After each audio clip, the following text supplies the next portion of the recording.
All right, hello everyone. My name is Mackenzie Simon, and I'm the Community and Development Health Intern for the American Heart Association. I'm also a student at Youngstown State, currently majoring in public health, and I'm part of the CEO MPH program. So today we'll be covering Life's Essential 8, which are the different key factors for improving and maintaining your cardiovascular health. The essential 8 are factors that reduce the risk of cardiovascular disease and stroke, as well as other major health issues. They provide 4 behavioral factors and 4 health factors that can have an impact. These are beneficial as they simplify cardiovascular health and help you manage your health better. If you have a strong focus on the essential 8, your overall well-being will be improved. These factors can impact one another either positively or negatively. Your mind, your body, and your heart are all connected, and anything you do in one can impact the other. This slide details the 4 key health factors that can improve your cardiovascular health. Your blood pressure should be less than 120/80, and your blood lipids should be less than 130 of your non-HDL, which is your bad cholesterol.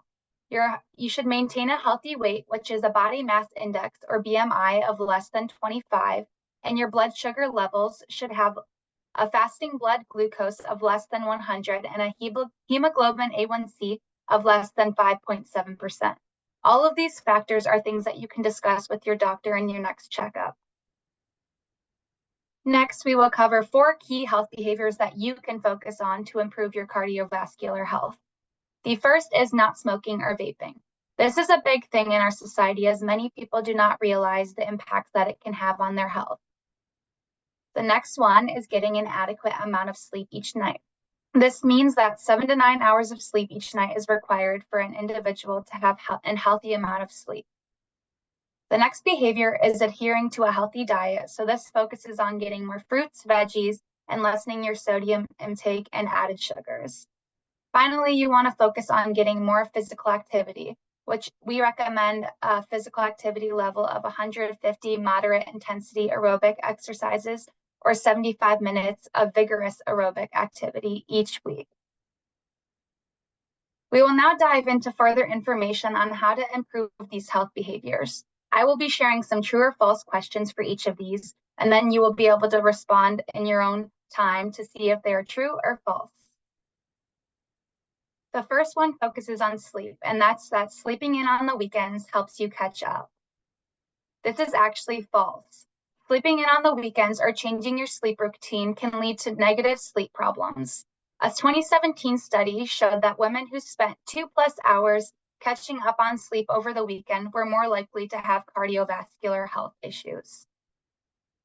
Getting enough sleep can assist in lowering your risk of chronic disease and type 2 diabetes. It can also strengthen your immune system, boost your mood, and increase your energy, as well as making you more creative. It is also beneficial for your overall health. So how can you focus on getting more sleep? You can focus on adding more daylight, movement, and consistency to your day. You must be consistent about your routine each night and each morning. This means that you should go to bed and wake up at the same time every day, even on the weekend. You should then reduce your nighttime activity, heavy meals, alcohol, nicotine, and caffeine, as well as your evening screen time. You should put a heavy focus on winding down before bed with reading or relaxation techniques. Personally, I enjoy to read before bed because I feel it allows me to relax, and I try to put down my phone at a certain time so that I can focus on my reading or journaling. Now we will cover more about improving your diet. So true or false, when it comes to getting your fruits and veggies, fresh is always best. This is actually false. It is important to get an intake from these sources in any way, so you should just be cautious of the added sugar and sodium. A healthy diet can include fresh, frozen, canned, or dried produce. There are specific benefits of improving your diet, and this can include lowering your risk of heart disease and stroke, lessening depression, and increasing your happiness. So what can you do to improve your diet? You can focus on getting more whole grains, fruits, and vegetables, as well as plant-based protein. Some sources of plant-based protein include tofu, quinoa, mushrooms, nuts, and seeds. A healthier diet also requires less of the added sugars, red and processed meats, and highly processed foods. Highly processed foods can contain things you wouldn't typically use in food preparation at home, which includes colorants, flavorings, modified starches, and high fructose corn syrup. Some examples of these foods include packaged chips, packaged pasta, frozen pizza, and sweetened breakfast cereals. We will now discuss the benefits on how to improve your activity.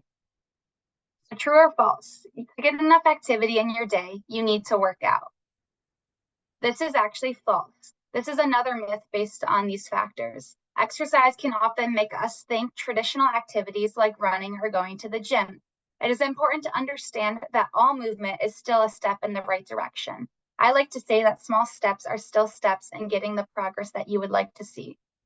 Even if it's just walking around your house more than usual or using the stairs instead of the elevator. The specific benefits of moving more include that your brain will be flooded with feel-good chemicals, which can improve your mood. It can also boost your immune system, lower blood pressure, reduce risk of heart attack and stroke, and help control your blood sugar, as well as improving your sleep. So what can you do to move more? You can start small with your goals. Even if you are just focusing on 15 minutes each day, small steps are still steps in the right direction. You can also add in more mini breaks, fresh air, and play. This can include yard work, dancing, walking with your pet, and cleaning the house. To get more movement, you should focus on sitting less in all areas. Take more stretch breaks between meetings, move more when you are binge watching TV, and take the stairs if possible. Now we will focus on the behavior of quitting nicotine. So true or false, nicotine helps you relax. This is actually false. Nicotine can increase stress levels and trap individuals in a cycle of addiction. In the Truth Initiative survey of young people who quit vaping, 90% who quit felt they were less stressed, anxious, or depressed. There are several benefits to quitting, which include that after 1 year of quitting, your risk of heart disease goes down by half. Your chances of living will also be increased. On average, smokers die 10 years earlier than non-smokers. So what can you do to quit? You can add more support, activity, and goals to your life. You can get a buddy system going with someone who's close to you that helps keep you in check each day. You can also focus on more physical activity, which can help you manage your stress and cravings when you are quitting. You can get less of the emotional, social, and situational triggers. These include putting yourselves in a more supportive environment to get past this addiction. I know we just covered a lot of information, and this can seem overwhelming. So now I'm going to help you figure out where you should start. You can use all of the tips we discussed today, but you must remember that everything is connected. So what you're doing for your mind, your body, and your heart can improve or negatively impact each different part of it. Something as simple as moving your body can spark a positive shift. You don't have to make big changes to see the benefits. You just have to add a little more activity and take things one step at a time. When you start to move more, you will find that sleep, a healthy diet, and emotional triggers will become easier to manage. Thank you for listening to my presentation today. I hope you learned something.